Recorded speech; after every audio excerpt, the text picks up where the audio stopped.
열왕기상 12장 1절로 봉독하겠습니다. 르호보암이 세겜으로 갔으니 이는 온 이스라엘이 그를 왕으로 삼고자 하여 세겜에 이르렀음이더라.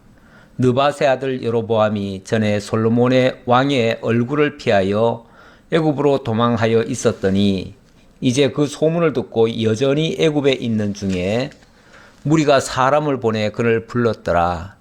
여로보암과 이스라엘의 온 회중이 와서 르호보암에게 말하여 이르되 왕의 아버지가 우리의 멍에를 무겁게 하였으나 왕은 이제 왕의 아버지가 우리에게 시킨 고역과 매운 무거운 멍에를 가볍게 하소서. 그리하시면 우리가 왕을 섬기겠나이다. 우선 4절까지 봉독해 드렸습니다. 지난 주간에는 솔로몬 왕의 타락 장면을 소개해 드렸었죠. 솔로몬이 정말 지혜의 대왕이라 일컬을 만큼 모든 면에서 뛰어난 그런 모습을 보였었는데 노년에 접어들어서 그만 완전히 타락을 하고 말았습니다.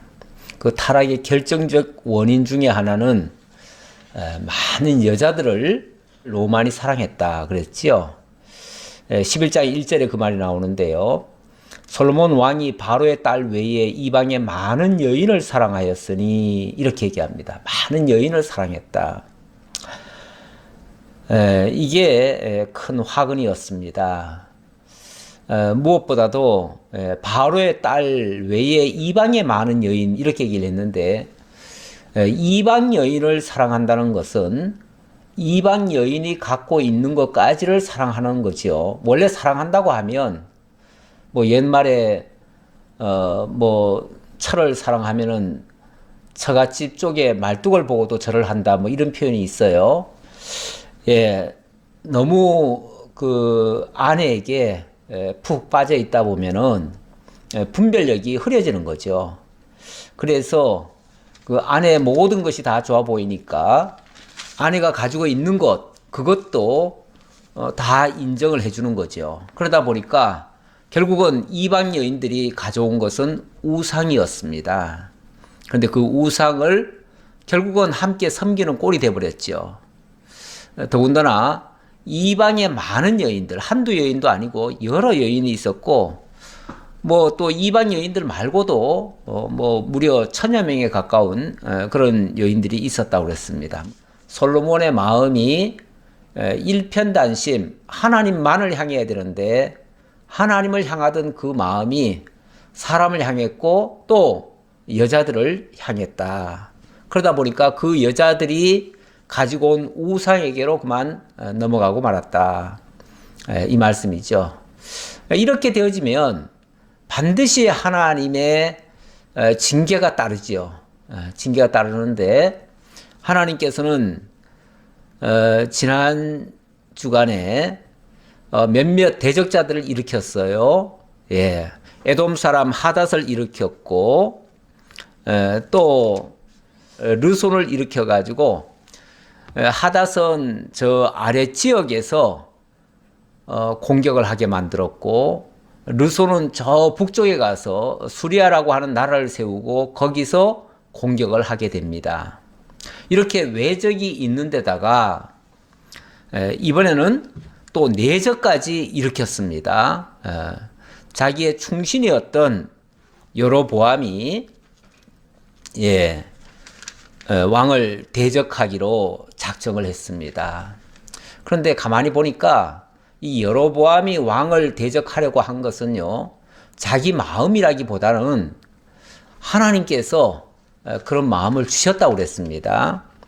그래서 선자를 들어다가 옷을 12조각을 찢고 그 중에 10조각을 그에게 가지라고 합니다. 그때부터 본격적으로 이 여로보암은 솔로몬을 대적하기 시작했고요. 사사건건 솔로몬을 괴롭혔죠. 그러다가 솔로몬이 이제 그렇게 계속 반기를 드는데 가만 내버려 둘 수가 없잖아요. 그래서 핍박을 했더니 애굽으로 도망을 갔습니다. 자, 그렇게 애굽으로 도망을 가니까 이제 이 사람은 어찌 보면 솔로몬 왕국에서 솔로몬에게 억압적으로 느끼던 사람들한테는 그 사람이 일종의 구세주 같은 그런 역할을 하게 되는 거죠. 어찌 보면 솔로몬이 그를 키워준 셈이 됐죠. 그러니까 백성들이 그를 추종하기 시작하는 거예요. 그러니까 나중에 솔로몬이 죽은 다음에 그 사람을 애굽에 사람을 보내가지고 백성들이 그 사람을 모셔옵니다. 당신이 솔로몬을 향해서 바른 소리도 하고 우리 백성을 위해서 당신이 하는 사람이니까 우리를 위해서 당신이 좀 와달라. 그래가지고 그 사람을 앞세워서 이제 솔로몬이 죽고 난 다음에 그의 아들 르호보암에게 대적을 하도록 만듭니다. 자, 오늘은 그 장면부터 시작이 되는데요. 자, 12장 1절 다시 보겠습니다. 르호보암이 세겜으로 갔으니 이는 온 이스라엘이 그를 왕으로 삼고자 하여 세겜에 이르렀습니다. 르호보암이 세겜으로 갔다고 하네요. 아니, 왜 왕 즉위식을 하는데 왜 세겜으로 갈까요? 아마도 백성들이 그쪽으로 유인을 하지 않았을까 싶습니다. 그 백성의 대표는 지금 여로보암일 테고요. 여로보암이 이 르호보암에게 아마 세겜에 와서 왕 대관식을 하십시오. 아마 이렇게 했던 것 같아요. 자, 그런데 여기에는 또 이 르호보암의 욕심도 거기에 또 첨부가 된 것 같습니다. 원래 그 왕 대관식을 하려고 하면 할아버지 다윗은 원래 헤브론에서 했거든요. 제가 한번 사진을 보겠습니다.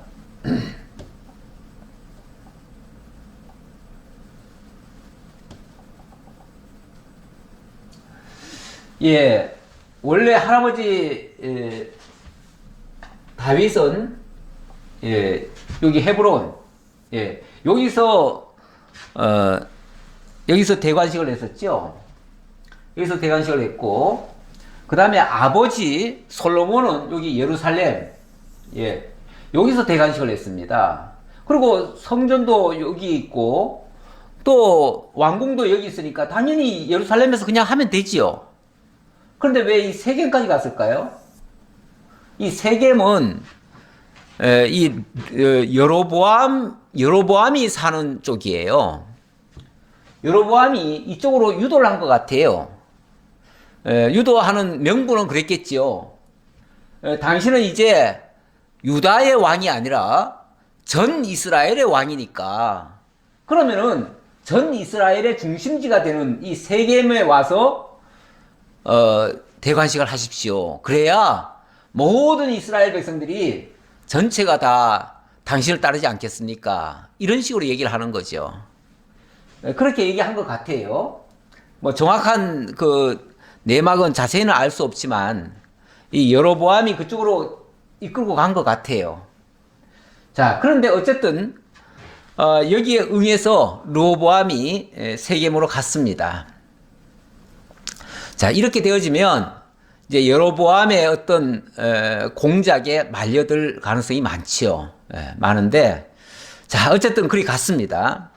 2절 느밧의 아들 여로보암이 전에 솔로몬 왕의 얼굴을 피하여 애굽으로 도망하여 있었더니 이제 그 소문을 듣고 여전히 애굽에 있는 중에 무리가 사람을 보내 그를 불렀더라. 여로보암과 이스라엘의 온 회중이 와서 르호보암에게 말하여 이르되. 자, 보세요. 이렇게 이제 여로보암이 저 애굽에서부터 불러 올렸습니다. 불러 올려가지고 그를 앞세워서 세겜에서 왕 대관식을 한 르호보암에게 요구를 하는 거예요. 당신이 이제부터 우리의 왕이 되시려면 이런 요구는 좀 들어주십시오 하고서 뭔가 요구를 하는 거예요. 요구를 하는데 뭘 요구를 하느냐면 4절입니다. 왕의 아버지가 우리의 멍에를 무겁게 하였으나 왕은 이제 왕의 아버지가 우리에게 시킨 고역과 매운 무거운 멍에를 가볍게 하소서. 그리하시면 우리가 왕을 섬기겠나이다. 그리하시면 우리가 왕을 섬기겠나이다. 이 말은 만약에 그렇게 안 하신다면 우리 당신 못 섬겨요, 이 말이잖아요. 그런데 원래 왕정 시대에 왕이 절대적 권한을 가지고 있는데 그런 왕 앞에서 당신이 만약에 우리 요구 안 들어주면 우리는 당신 못 섬기겠습니다, 이런 소리 할 수 있습니까? 못하지요. 아무도 못하지요. 아무도 못하는데 여로보암이 총대를 메고 그 일을 하는 겁니다. 이렇게 하는 것은 사실 이런 식으로 하면은 죽지요. 어느 누구들 막론하고 왕에게 이렇게 대들었다가는 바로 죽임을 당하지요. 그런데 지금 이 여로보암은 하나님께서 내가 너에게 열지파를 주겠다라고 하는 그런 말씀을 하신 적이 있어요. 이미 선자를 통해서. 그렇기 때문에 담대하게 이 요구를 하는 겁니다. 자, 그랬더니 르호보암이 대답하되 갔다가 3일 후에 다시 내게로 오라 하매 백성이 가니라. 르호보암이 가만히 생각하니까 이거 난처해요, 입장이. 이거 뭐라고 다 대답을 해야 될까? 아무래도 이 르호보암은 아직은 좀 젊은 것 같아요. 그러니까 뭔가 판단력에 있어서 그렇게 쉽게 판단을 못한 것 같아요. 그래서 자기 그 신하들에게 물어보고 답해주겠다, 그 말이죠. 그러니까 한 3일은 여유를 달라. 내가 3일 동안 물어보고, 아무래도 오늘날처럼 이렇게 빠른 시절이 아니다 보니까 사람들을 부르고 또 그 이야기를 듣고 뭐 청취하려면은, 의견을 모으려면 며칠 걸리겠죠. 그래서 3일을 여유를 달라 그랬습니다. 자, 그래 놓고 6절입니다. 르호보암 왕이 그의 아버지 솔로몬의 생전에 그 앞에 모셨던 노인들과 의논하여 이르되 너희는 어떻게 충고하여 이 백성에게 대답하게 하겠느냐. 일단은 솔로몬 왕을 모시던, 아무래도 그 대신들이니까 솔로몬과 함께 이렇게 그 자리를 차지했던 그런 대신들이니까 아마 나이들도 많을 거예요. 그래서 좀 노인들이다 이렇게 표현하죠. 노인들. 아마 연세가 많이 든 원로들이죠. 원로들. 아버지를 모시던 그 원로들. 그런 분들 같으면 정말 믿을 만한 사람이긴 합니다. 뭐 아버지가 40년 동안 왕 노릇을 했는데 그동안에 정말 오만 일들을 다 겪었지 않았겠습니까? 그러니까 이 정도 문제는 큰 문제가 아닙니다. 그래서 이 정도는 충분히 그 노인들이, 그 원로들이 충분히 지혜롭게 답변해 줄 수 있습니다. 근데 답변을 어떻게 해줬냐면, 대답하여 이르되 왕이 만일 오늘 이 백성을 섬기는 자가 되어 그들을 섬기고 좋은 말로 대답하여 이르시면 그들이 영원히 왕의 종이 되리이다 하나. 이들이 르호보암 왕에게 그랬습니다. 왕이시여, 이 왕의 직임이라고 하는 것은 원래 백성을 섬기는 일입니다. 그러니 왕께서 백성을 섬긴다 생각하고 일단 그들을 좋은 말로 대답하십시오. 절대 그 백성들 이 화나게 얘기해서는 안 됩니다. 그러니까 좋은 말로 하시고 내가 섬기는 차원에서 너희들의 요구를 들어주겠다. 그러면서 너희들 편하기를 원하니까 그동안 아버지를 모시느라고 그렇게 힘들게 많은 공사도 하고 많이 힘들었으니까 이제는 좀 편하게 해주겠다. 그렇게 아마 이렇게만 얘기해주라 그 말이죠. 아주 좋게 얘기해주라는 거죠. 기왕 말하는 거 같은 말이라도 좀 부드럽게, 좋게, 편하게 상대방 입장을 좀 고려해서 이렇게 얘기해 주라고 합니다. 원래 지도자는요, 뭐 지도자, 원래 정치인이라고 하는 사람들은요, 뭐 직접 자기 손으로 뭘 일을 하는 사람이 아니잖아요. 그리고 대부분 다 말로 다 합니다. 말로 하는데 그 말이 부드러워야지요. 말이 상대방이 들으면 편해야지요. 그리고 그 말을 들으면 기뻐야지요. 근데 어떤 사람의 말을 들으면은 막 화가 나는 경우도 있어요. 말이 너무 무서울 수도 있어요. 이러면은 그 사람의 말은 듣고 싶지도 않고요. 어쩔 수 없이 권력에 의해서 듣기는 듣더라도 속에서 동의가 안 돼요. 동의가 안 되면 사실 선한 마음으로 따라갈 수가 없습니다. 그렇게 되면 그 일은 제대로 안 되는 겁니다. 정치는 원래 말로 하는 사람들이에요. 말로 하는 사람들이니까 어쨌든 백성을 섬기는 자세로서 그렇게 해야 됩니다. 옛날이나 지금이나 마찬가지입니다.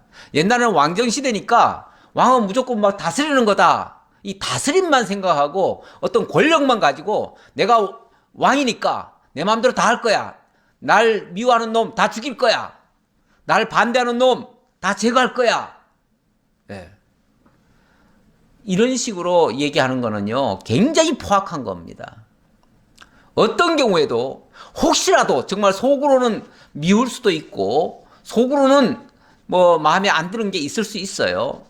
그럴지라도 그렇게 말하는 거는 절대적으로 안 되는 일입니다. 네. 왕은 어떤 경우에도 섬기는 자의 입장에서 말을 해야 됩니다.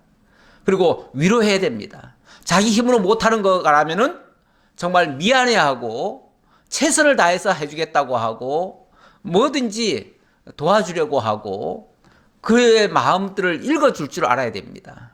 그래야 지도자 자격이 있지, 그렇지 않으면 지도자 자격에서 사실은 탈락입니다.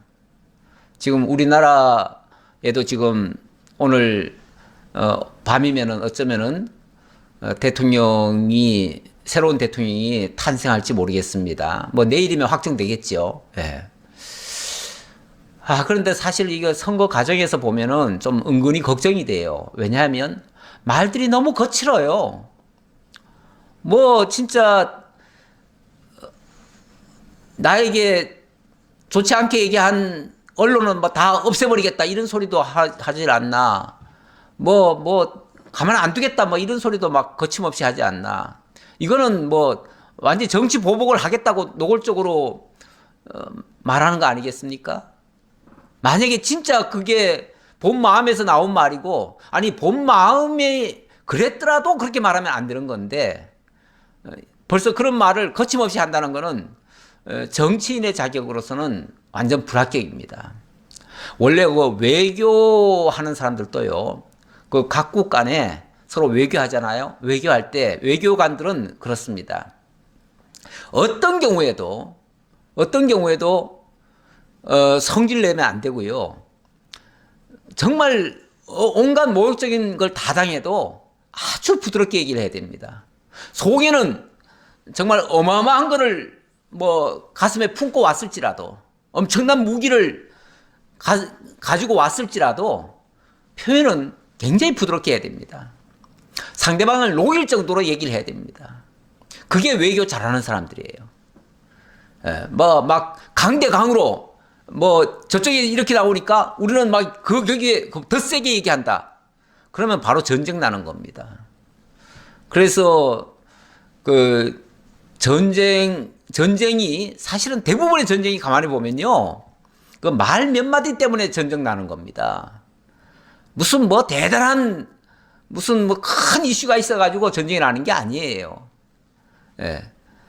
그 감정선을 건드린다든지 국민의 감정을 건드린다든지 이러면요, 뭐 망할망정 전쟁하고 봅니다. 그러니까 절대 그런 식으로 하면 안 돼요. 특히 국가 지도자는요, 진짜 말이 부드러워야 됩니다. 그리고 남을 편안하게 해줘야 됩니다. 들으면 기분 좋게 해줘야 됩니다. 누구든지 즐겁게 편안하게 이렇게 할 수 있어야 되는데, 이 르호보암 왕은 아직 젊어서 그렇겠죠. 예. 이 노인들이 얼마나 그 많은 것을 겪어가지고 이런 충고를 했겠습니까? 말 부드럽게 하십시오. 예, 그리고 다 들어준다고 하십시오. 예, 이렇게 얘기한 거 아닙니까? 예, 섬기는 종처럼 예, 우리가 마땅히 당신들 편안하게 해줘야지요. 예, 국민 여러분들 이제는 내가 편안하게 해드리겠습니다. 이렇게 말을 해야지요. 그런데 왕 보고 종이 되라고 하니, 종처럼 섬기라고 하니, 그동안 왕자로서 그냥 대접만 받아왔던 이 르호보암 입장에서는 그 말이 되게 불쾌했던 것 같아요. 아니, 내가 왕인데 나보고 백성들을 섬기라고? 내가 종이야? 아마 이런 감정이 생겼던 것 같아요. 그러니까 그 말을 듣고 그 말을 그대로 실천하는 게 아니고 자기 친구들한테 갑니다. 소위 말해서 자기 헷갈리죠? 예, 자기를 따르는 사람들, 자기 좋아하는 사람들, 자기 친구같이 그동안 같이 자라온 젊은이들, 그들을 따라갑니다. 따라가가지고, 그들한테 쫓아가가지고, 여봐라, 내가 오늘 아버지를 섬기던 저 노인들한테 가서 얘기했더니 나보고 종하란다. 이렇게 말을 하는 거죠. 그렇게 말을 하니까 그 친구들이 뭐라고 말하겠어요? 아, 벌써 딱 그 왕 눈치를 딱 보니까 왕이 굉장히 불쾌해서 지금 온 거예요. 불쾌해서 자기들한테 또 질문하는 거예요. 그러니까 이 약삭빠른 그 친구들, 쉽게 말하면은 그런 사람을 뭐 요즘 보니까 뭐 핵관이라고 그러대요. 예. 르호보암 핵관들이 그러는 거예요. 그런 노인네들 말 들을 필요 없어요. 왕은 무엇보다도 강해야 됩니다. 저 백성들이 까불락거리고 덤비는데 완전히 초장에 그냥 박살을 내버려야 됩니다. 힘으로 눌려버려야 됩니다. 나중에 딴소리 못하게, 찍소리 못하게 그냥 내리눌려야 됩니다. 고분고분하게 백성들 말 하나 들어주면요, 나중에 가서 또 다른 거 또 요구할 거예요. 그러니까 아예 왕한테는 감히 건방지게 어디 왕에게 덤벼. 이런 식으로 가서 한번 확 눌러줘야 됩니다. 눌러주려면 이렇게 말씀하십시오. 하면서 하는 말이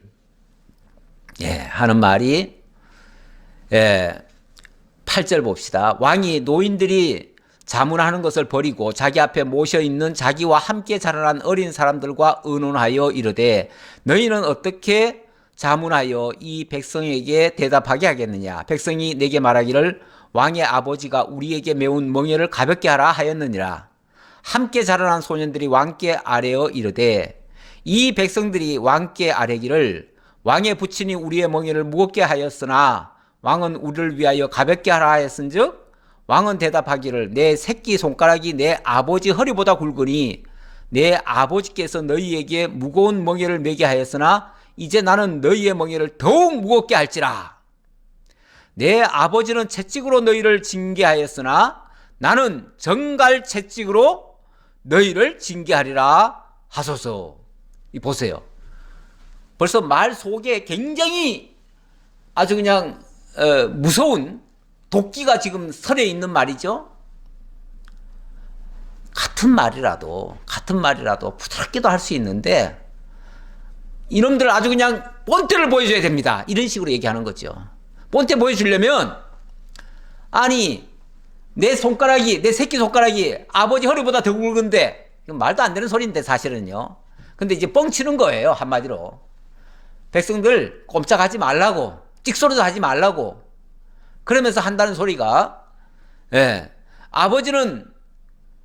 아버지 계획은 요 정도밖에 안 돼가지고 요 정도를 너희들에게 시켰는데 나의 계획은 이만큼이다. 그러니 너희들에게 이만큼 일 시킬 거다.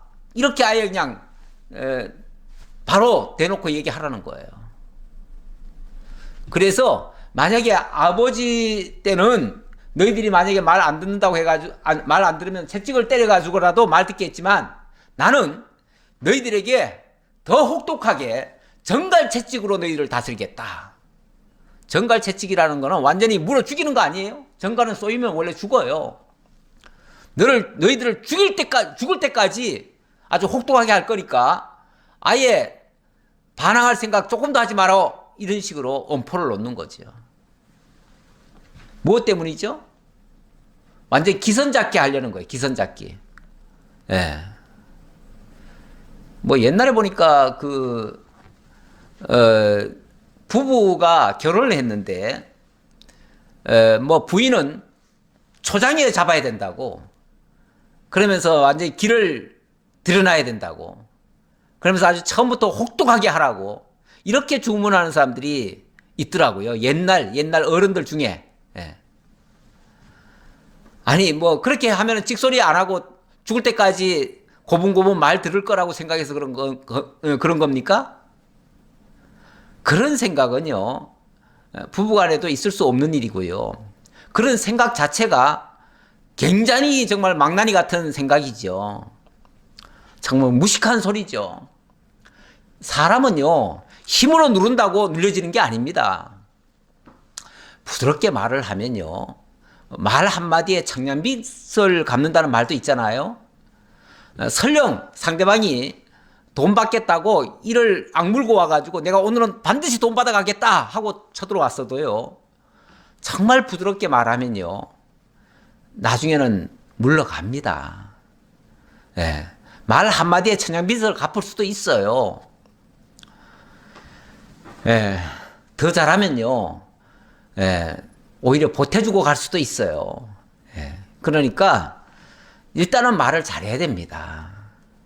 특히 지도자급에 있는 사람들은 다 말로 하잖아요.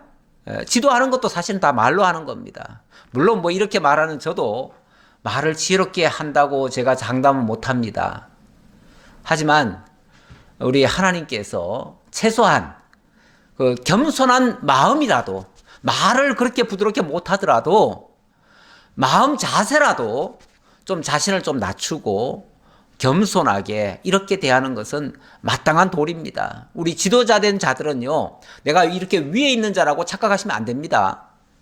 우리 예수님께서 가장 큰 지도자시지만 그 제자들을 섬기겠다면서 대야를 갖다 놓고 당신의 손수 그 수건을 허리에 두르고 그리고 발을 씻어 주셨어요. 그러면서 선생님, 내가 너희를 이렇게 시켜주었으니 너희도 나가서 그렇게 섬겨라, 그렇게 말씀하셨어요. 교회의 직임자들은요, 무슨 세상의 권세자들이 아닙니다. 세상에 무슨 뭐 권세 받아가지고 휘두르는 그런 능력자들이 아니에요. 섬기라고 주신 직분이에요. 그러면 가장 낮은 자리로 내려가야지요.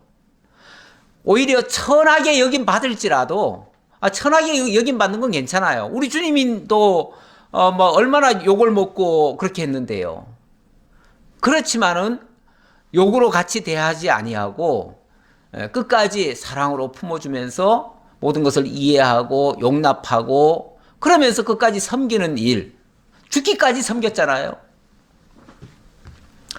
그것이 원래 그 직임자들의 할 일입니다. 직무입니다. 직무.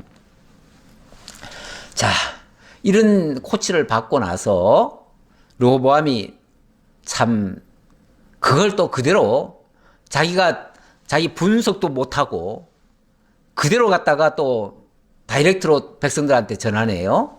3일 만에 여로보암과 모든 백성이 르호보암에게 나와왔으니 이는 왕이 명령하여 이르기를 3일 만에 내게로 다시 오라 하였습니다. 왕이 포악한 말로 백성에게 대답할세 노인의 자문을 버리고 어린 사람들의 자문을 따라 그들에게 말하여 이르되 내 아버지는 너희의 멍에를 무겁게 하였으나 나는 너희의 멍에를 더욱 무겁게 할지라. 내 아버지는 채찍으로 너희를 징계하였으나 나는 정갈 채찍으로 너희를 징치하리라 하니라. 아주 포악한 말로 했다는 겁니다. 아니, 백성들에게 일을 시키려면 사정을 해도 될까 말까인데 아주 포악한 말로 해요? 네, 이런 성격을 가진 자는요, 이렇게 포악한 말을 하는 성격의 소유자는요, 이 독재자입니다. 사실은 독재자들. 모든 어느 나라든지 보면은요, 독재자들이 있어요. 있는데, 독재자들은 한결같이 백성들을 그런 식으로 막 후려 내리칩니다. 그리고 말 안 들으면은 잡아서 가두고 또 혹독하게 고문하고 그리고 심지어 죽게도 합니다. 일부러 보란 듯이 그렇게 합니다. 왜? 너희들 말 안 들으면 다 이렇게 할 거야. 이거 본때 보여주는 거죠. 그래가지고 몇몇 본보기 보이죠. 그래서 그 군사정부 때나 이런 때 보면요, 일부러 본보기로 아주 혹독하게 사람들 잡아다가 고문하고 막 죽게도 하고 그렇게 합니다. 일부러. 왜요? 그래야 찍소리 못하죠. 그래야 모두가 다 대통령이 명하는 대로 다 따르죠. 그런데 그런 사람의 성격들은 다 한결같이 독재자 근성이 있는 겁니다. 독재자들은 다 그렇습니다. 지금도 저 미얀마나 푸틴 같은 사람들 보세요. 예, 그 미얀마도 지난번에 보니까 그 군사 정권이 들어서 가지고 민간 정부를 전복하고 그리고 막 본보기로 일부러 막 그 사람들을 무자비하게 막 죽여버리잖아요. 저항하는 자는 무조건 이렇게 다 죽인다. 이런 식으로 본때를 보이는 거 아니겠어요? 그러니까 찍소리 못 하잖아요. 그리고 나서 한 지금 1년, 2년 지나니까 지금 어쨌든 잠잠하잖아요. 그런 식으로 이제 앞으로 계속 철권 통치하겠죠. 과거 우리나라도 그렇게 해왔어요. 해왔는데 그렇게 하면 끝은 안 좋아요. 끝은 안 좋은데 그거는 결국은 국민들을 완전히 나누는 겁니다. 백성들의 마음을 다 떠나게 만드는 겁니다. 어쩔 수 없이 기가 죽어서 살기는 살겠지만 협조하겠습니까? 기회만 되면은 정이 떨어져 가지고도 떨어져 나가지요. 예. 이렇게 하니까 15절 왕이 이같이 백성의 말을 듣지 아니하였으니 이 일은 여호와께로 말미암아 난 것이라. 여호와께서 전에 실로 사람 아히야로 느밧의 아들 여로보암에게 하신 말씀을 이루게 하심이었더라. 예, 그런데 이렇게 된 것이 어찌 보면 르호보암이 참 미련한 인간이죠. 참 미련한 인간인데 어떻게 그 젊은 사람들 말 듣고 이런 식으로 자기 분별, 그러니까 자기 생각이 없는 사람이에요. 자기 생각이 없으니까 자기 측근 말만 듣고 그냥 행동하는 사람이에요. 예. 이렇게 분별력 없는 사람이 뭐 다른 사람 쓰면 된다 생각하지만 그 사람들은 다 그런 사람들만 모여듭니다. 그 주변에 그 핵관들이 전부 다 그런 사람들입니다.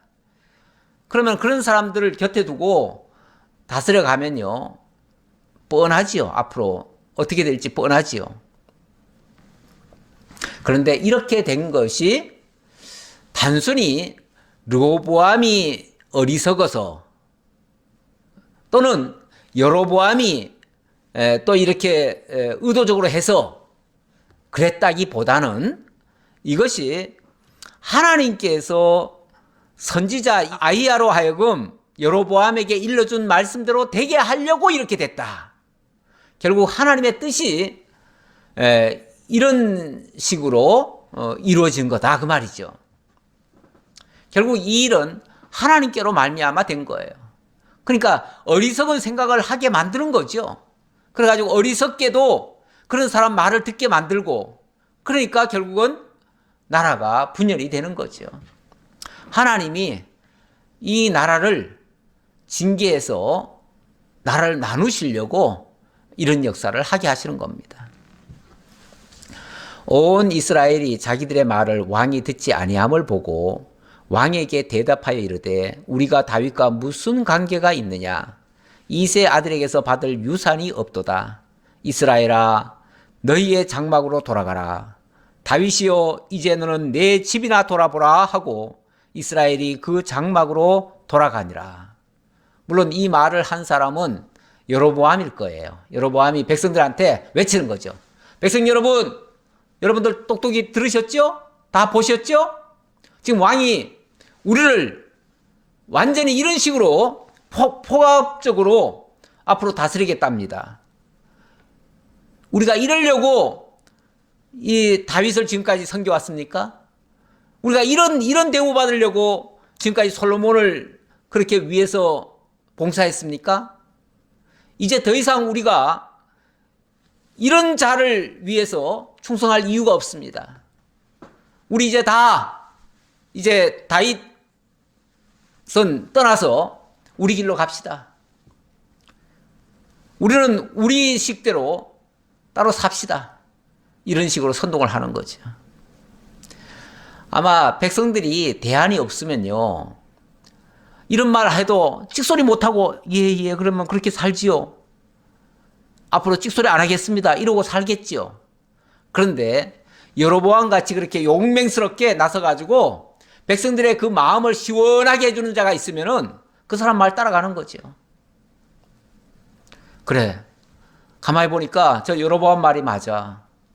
저 르호보암은 완전히 자기 아버지보다도 더 악독하게 하겠다는데, 솔로몬 때 그렇게 힘들었는데 이제 좀 위로는 안 해주고, 그동안 수고했다고, 정말 고생했다고 우리를 좀 위로라도 좀 해줘야 될 판인데, 그리고 조금이라도 쉬게 해줘야 될 텐데 더 무섭게 하겠다니. 솔로몬 때 그렇게 힘들게 살았는데 더 힘들게 살으라니. 그거는 못해. 죽으면 죽었지 이제는 더 이상 못하겠어. 이렇게 나오는 거죠. 사람이요, 정말 이러면 큰 화를 당한다 싶어도요, 어떨 때는 이판사판으로 갈 때가 있습니다. 그래, 어차피 그렇게 사느니 차라리 맞아 죽는 게 나아. 이렇게 생각도 하는 거죠. 하루를 살아도 좀 편안하게 살아야지. 이러면서 왕에게 반기를 드는 거죠. 자, 그래서 17절, 다 돌아가니라 하니까 그들이 더 이상 이제 르호보암, 당신은 우리의 왕이 아닙니다. 우리는 이제 더 이상 당신들 따르지 않겠습니다. 이걸 선언하고 가버렸다 그 말이죠. 그러나 유다 성읍들에 사는 이스라엘 자손에게는 르호보암이 그들의 왕이 되었더라. 유다 성읍들에 사는 이스라엘 자손에게는, 유다 성읍이라는 게 여기 지금 노란 표시입니다. 노란 표시, 이게 이제 이 아래까지 있는데요. 유다입니다. 유다 땅이고, 여기 외에는, 여기 안에 이제 유다가 있고요. 유다 지파가 있고, 여기에 또 베냐민 지파가 여기 조금 있어요. 그 지파 빼고는 다 이쪽으로 다 나가버렸다. 나가버려가지고 이만큼이 나간 겁니다. 이만큼이. 이게 다 이스라엘입니다. 이스라엘. 그러니까 이스라엘 땅이 어찌 보면 훨씬 더 크지요. 이스라엘이 훨씬 더 큽니다. 이스라엘은 10지파. 여기는 한 지파라고 하는데, 이제 한 지파가 있고, 또 이제 반지파가 되어 있어요. 반지파가 되어 있으니까 한 지파 반이 됩니다. 반지파는 뭐 같은 땅에 있다 보니까 어쩔 수 없이 그냥 같이 섞인 거지. 그들도 마음은 다 떠났을 거예요, 아마. 결국 모든 백성들, 유다 지파 빼고는 모든 백성들의 마음이 다 떠났다. 이렇게 보시면 되겠습니다. 근데 요거는 하나님께서 10지파를 여로보암에게 주면서도 하나님 그렇게 말씀하셨죠. 여로보암에게 주시면서도 한 지파는 내가 이 다윗에게 놔두겠다. 왜냐하면 다윗이 하나님을 섬기듯이 여기서 성전이 있고, 이 예루살렘 여기에 성전이 있고, 이 성전에서 하나님을 섬기도록 해야 되기 때문에, 그래서 그들에게 한 지파는 놔두겠다. 이렇게 말씀하셨습니다. 나중에 보면은 이제 레위 지파도 여기에 다 남아 있죠. 레위 지파도. 북쪽으로는 안 따라갔어요. 왜냐하면 성전이 여기 있기 때문에 레위 지파는 떠날 수가 없어요. 그래서 이 유다 지파는 어쨌든 그래도 하나님의 은혜 가운데 남게 된 겁니다. 르호보암 왕이 역군의 감독 아도람을 보냈더니 온 이스라엘이 그를 돌로 쳐 죽인지라. 르호보암 왕이 급히 수레에 올라 예루살렘으로 도망하였더라. 지금 이 르호보암 왕이 어디 와 있냐면은 여기 지금 세겜이라고 하는 곳 여기 지금 와 있잖아요. 왜냐하면 그 지난번에 백성들이 지금 온 이스라엘을 다 다스리려면은 이 유다 땅에만 계시지 말고 전 이스라엘을 다 다스릴 수 있는 이 중간 바로 여기 오셔서 여기서 왕이 되십시오. 그래서 여기서 왕이 됐잖아요. 여기서 왕이 됐으니까 여기서 아마 왕궁처럼 여기서 지냈던 것 같아요. 물론 얼마간이겠지만 여기서 지냈던 것 같아요. 지나다 보니까 근데 요 장면을 제가 아까 말씀을 안 드렸는데 그 르호보암도 어찌 보면 욕심이 있지 않았을까. 왜냐하면 여기서 왕이 되면 진짜 유다 지파만 그 동조하는 것 같고 전체 이스라엘은 협조를 안 할 것 같다라고 하는 이 생각 때문에 이 세겜으로 가면은 전체 이스라엘 백성들이 다 나를 따르지 않겠느냐라고 하는 그 욕심, 잘못된 욕심이죠. 그것도 그 욕심에 아마 세겜에 간 것 같은데 이거는 저들의 그 계획에 말려든 겁니다. 어쨌든 세겜에서 지금 이런 일이 있었어요. 이런 일이 있었는데 그래서 르호보암 왕이 안 되겠다. 저놈들 지금 내 말 안 듣고 지금 다 도망을 갔는데 그래서 그 역군의 감독 아도람을 보냈다고 그러죠. 역군의 감독. 그러니까 지금 우리나라로 말한다면 중요한 일들을 다 맡아가지고 공사하는 거기에 감독이거든요. 총감독이거든요. 우리나라로 말하면 이제 국토부 장관 정도 되겠죠. 국토부 장관. 그리고 중요한 공사를 다 책임지고 다스리는 자인데 그 사람을 보냈어요. 보내가지고 우리가 이런 일을 하려고 하니까 이런 일 꼼짝 잔소리하지 말고 다 따라와 하고서 이제 강포로 다스리게 했어요. 가서 이제 내 말 들으라고 다 보냈겠죠. 보냈더니 웬걸 백성들이 돌을 들어가지고 그냥 쳐 죽여버리는 거예요. 예. 아니 지금 말 안 듣겠다고 아예 작정을 하고 나갔는데 말 들으라고 하면은 말 듣겠어요? 안 듣죠. 말 들으라고 또 강포로 나가서 또 그렇게 하면은 진짜 돌에 맞아 죽지요. 그러다가 돌에 맞아 죽었어요. 죽고 나니까 아하 이놈들이 내 말을 안 듣는 게 이게 그냥 말로만 안 듣는 게 아니라 진짜 이게 반역이라도 하겠다는 뜻이구나 라고 싶어가지고 얼른 도망을 온 겁니다. 얼른 이 예루살렘으로 도망을 온 거예요. 도망 안 오면은 자칫하면 자기도 죽일 수 있으니까요. 그래서 예루살렘으로 도망을 했다. 왕이 도망을 치는 신세가 되어버렸습니다. 전 이스라엘의 통치자가 되겠다고 세겜까지 갔던 사람이 도망쳐서 돌아왔어요. 참 이것도 웃지 못할 일이죠. 그런데 정말 말이라도 부드럽게 했으면 이런 고초는 안 당했을 텐데 이렇게 강포로 하려다 보니까 이런 반발을 불러온 겁니다. 이에 이스라엘이 다윗의 집을 배반하여 오늘까지 이르렀더라. 온 이스라엘이 여로보암이 돌아왔다 함을 듣고 사람을 보내 그를 공회로 청하여 온 이스라엘의 왕으로 삼았으니 유다 지파 외에는 다윗의 집을 따르는 자가 없으니라. 유다 지파 외에는 이 르호보암을 따르는 자가 없더라. 왜냐하면 여기서 세겜에서 쉽게 말하면은 세겜에서 이제 여로보암이 왕이 된 거예요. 여로보암을 왕으로 세운 거예요. 가만히 보니까 지금 여로보암이 우리의 유일한 이제 구원자가 되겠구나 싶었던 거죠. 왜냐하면 또 여기도 빨리 왕을 안 세우면요. 르호보암이 또 어떤 사람들을 군대를 보내가지고 또 자기들을 칠 수도 있으니까 빨리 대비하는 차원에서라도 빨리 나라를 세워야죠. 세우는데 딱 맞았던 거예요. 백성들의 생각과 이 여로보암의 생각이 딱 맞았던 거예요. 그래가지고 여로보암이 졸지에 왕이 돼버린 거예요. 그런데 알고 보니까 그게 하나님께서 그렇게 정한 것이었더라 그 말이죠. 결과적으로는. 근데 일이 이 지경까지 되니까 르호보암으로서는 이거 용납할 수가 없습니다. 내가 왕인데, 내가 전 이스라엘의 왕인데 여기서 여로보암을 왕을 세웠다고? 그렇다면 여봐라, 빨리 군대를 조직해가지고 저놈들 당장 쳐부셔라. 그렇게 하고 싶지요. 그렇게 하고 싶을 거예요. 그래가지고 르호보암이 예루살렘에 이르러 유다 온 족속과 베냐민 지파를 모으니 택한 용사가 18만 명이라. 이스라엘 족속과 싸워 나라를 회복하여 솔로몬의 아들 르호보암에게 돌리려 하더니 하나님의 말씀이 하나님의 사람 스마야에게 임하여 이르시되, 예.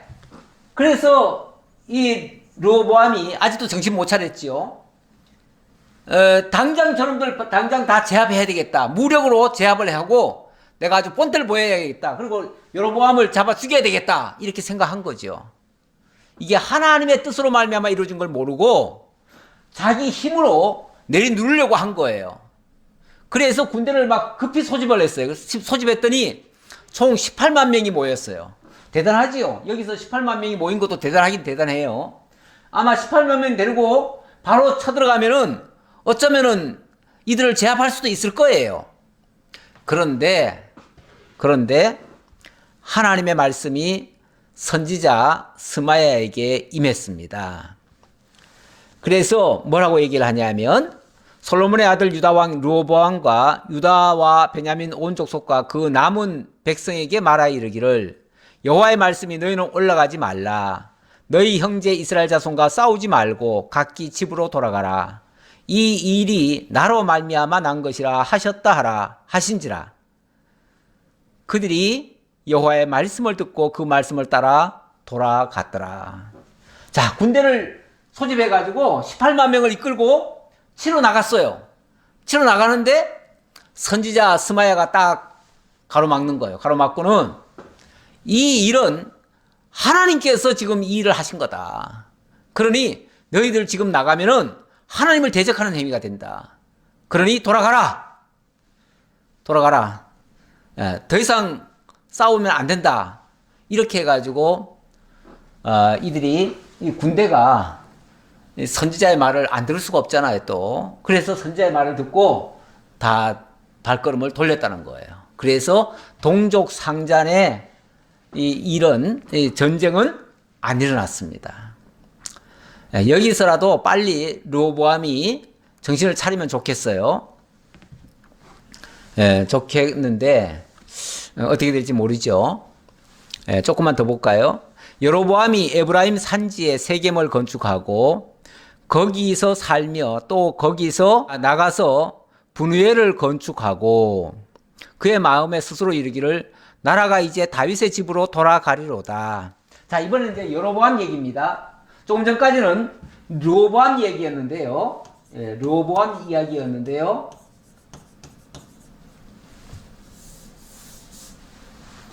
르호보암 이야기였는데 이번에는 여로보암 이야기로 넘어갑니다. 이제 여로보암은 어떻게 하는가? 에브라임 산지에 세겜을 건축했다. 이 세겜, 여기에 세겜을, 여기가 지금 이스라엘이 아니라 에브라임 지파 땅이에요. 여기가 이쪽이 므낫세고 여기가 에브라임이에요. 이 에브라임과 므낫세, 요셉 지파지요.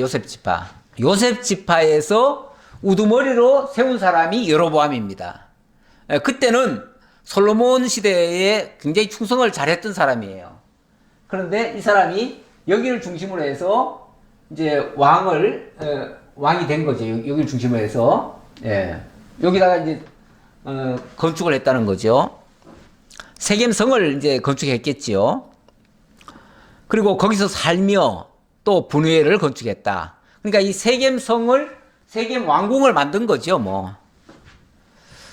그런데 이렇게 건축해놓고 걱정이 또 태산 같습니다.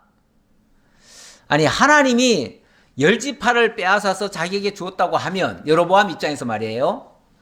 그러면은 이 나라는 하나님께서 보호해 주시겠구나 이렇게 생각하면 좋잖아요. 그런데 왠지 불안해요. 왜냐하면 자기들은 이제 나라를 이제 갓 세웠으니까 언젠가는 이 남쪽에서 르호보암이 쳐들어올 거다. 그러면은 우리가 꼼짝없이 저들에게 질 거다. 그러니까 우리가 대비를 해야 된다. 대비책을 세우려고 하는 거죠. 그래서 그 불안한 마음이 뭐냐면 그의 마음에 스스로 이르기를 나라가 이제 다윗의 집으로 돌아가리로다. 요거는 이제 세월이 조금 지난 다음 얘기예요. 세월이 좀 지나갔는데 왠지 백성들의 마음이 자꾸만 저 다윗에게로 향하는 것 같아요.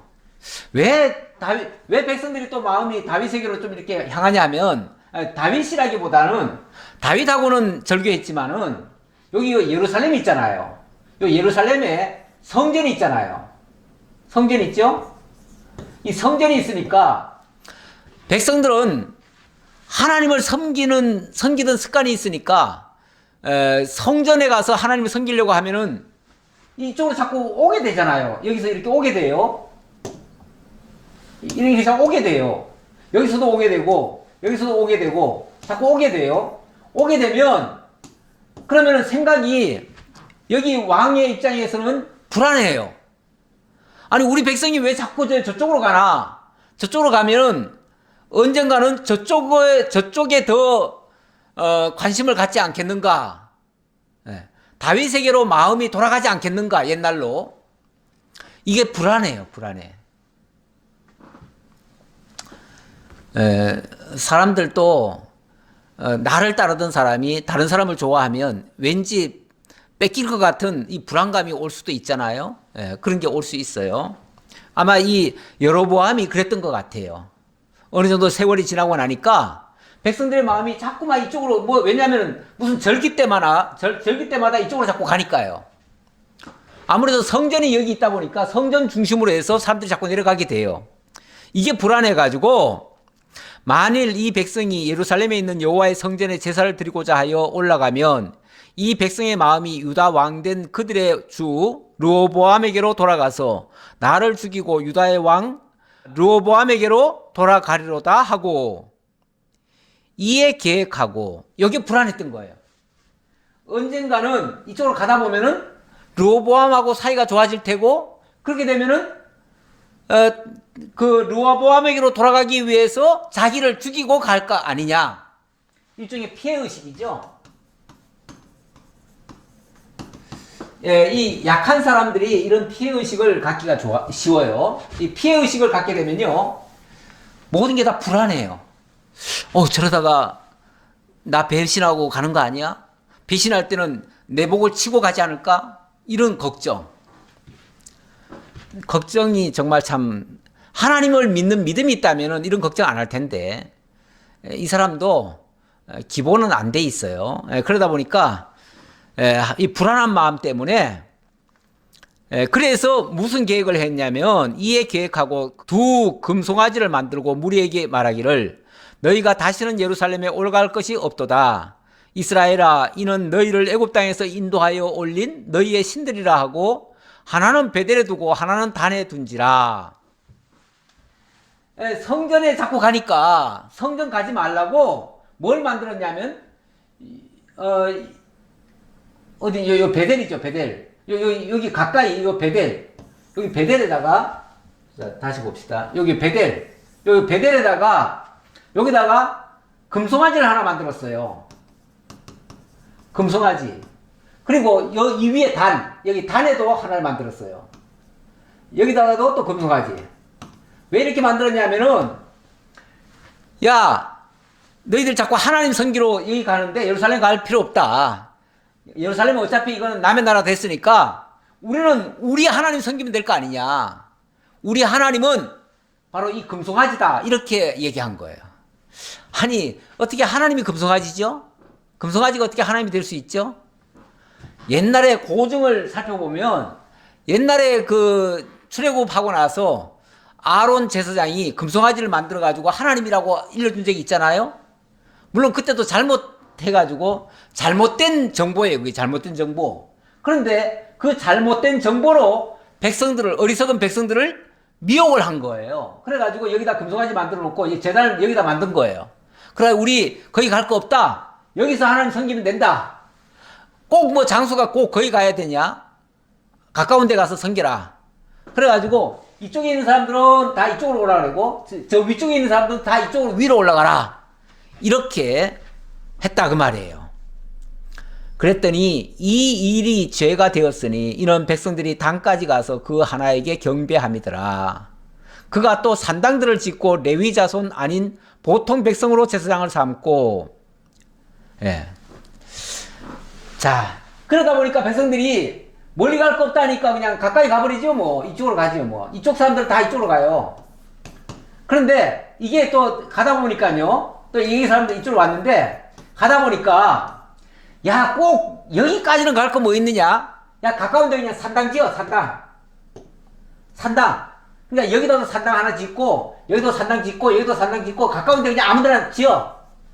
사람들이요, 편리 위주로 가기 시작하면요, 점점 더 편리하게 하려고 합니다. 예, 그래서 가까운데 그냥 산당 짓고 우리 거기까지도 갈 거 없어. 그냥 여기 가까운데 산당 가면 돼. 여기 금속아지 하나 만들면 되지 뭐 여기다가도. 이런 식으로 생각하는 거죠. 예, 지금 우리 코로나 때문에 어쩔 수 없이 자꾸만, 이제 유튜브로도 예배를 드리고, 또, 지난주에는 어쩔 수 없이 또 비대면 예배까지 드렸는데, 여기서 이제 우리가 재미를 느끼다 보면은, 뭐 비대면도 좋네. 더 편하고 좋네. 안 가서 좋네. 이러다 보면요, 점점 더 편한 식으로 가다가, 나중에는 완전히 이제 하나님을 떠나는 그런 쪽으로도 갈 수도 있어요. 그래서 사실 이게 꼭 좋은 것만은 아닙니다. 편리가 좋은 것만은 아닙니다. 이 편한 것이 좋은 것만은 아니에요. 때로는 조금 불편해도, 조금은 성가시어도 좀 그래도 서로 함께 하는 것이 좋고요. 그리고 예배라고 하는 것이 나와 하나님과의 관계이기도 하지만요, 나와 성도들과의 관계도 있어요. 우리가 함께 하나님을 배우고 함께 느끼고 함께 체험하고 성도들과 함께 교통하는, 이것이 매우 중요합니다. 그래서 성도의 교통도 예배에서 사실 빠질 수 없는 요소입니다. 그래서 성도의 교통을 하려면은 우리가 반드시 함께 모여서 예배하는 것도 매우 중요합니다. 그래서 히브리서에 보면은 모이기를 패하는 어떤 자들의 습관과 같이 하지 말아라. 모이기를 자꾸 패하려고 하는 그 시도는 좋은 게 아니다 그 말이죠. 우리가 할 수 있으면은 모여야 됩니다. 근데 지금 어쩔 수 없이 지금 뭐 못 모이는 상황이지만, 그래도 기회만 주어지면 모이려고 하는 것을 우리가 더, 그것이 원칙이다라는 것을 명심하셔야 되겠습니다. 기도하겠습니다. 아버지 하나님 감사합니다. 오늘도 하나님 은혜 가운데 저희들 말씀을 상고했습니다. 여러 가지 여건상 지금 이렇게 비대면을 할 수밖에 없는 상황이지만, 그러나 우리가 할 수 있는 대로 성도들과 함께 한마음 한뜻으로 한 장소에서 한 시간에 하나님께 함께 예배할 수 있는 저희가 될 수 있도록 인도하시고, 무엇보다도 늘 말씀이 우리 곁을 떠나지 않도록 배우는 일에 또 창념할 수 있도록 늘 하나님께서 함께 주옵소서. 오늘도 지켜주심을 감사드렸고 예수님 이름으로 기도하옵나이다. 아멘.